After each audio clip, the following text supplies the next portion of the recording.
Back with another Clubhouse Takeaway.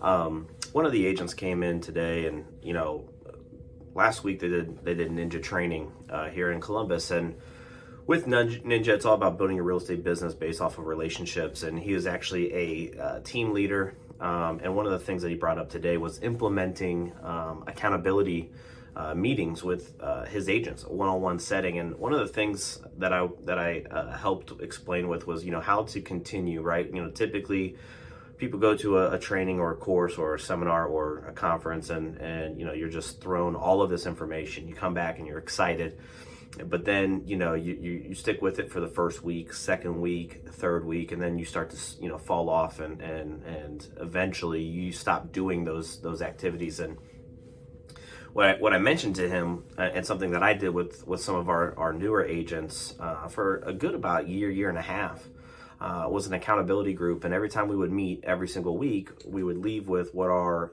3 goals that we wanted to implement or hit over the next week before we met again.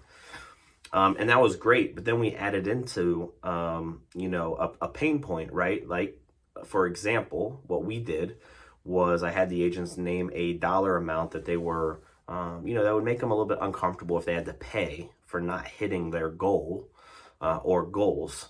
Some agents chose $20, right, per goal. Some agents chose $50 per goal. Some agents chose $100 per goal. But the idea was, as they were going throughout their week, right, and they had their 3 main goals that they wanted to make sure that they completed. Because that dollar amount was associated with them not hitting the goal, and because it was a dollar amount that was a little bit more painful for them to give up, it kept their goals top of mind from week 1 to the next.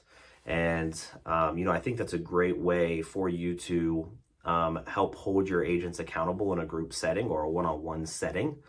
If you're really trying to implement new things into your business or into their business.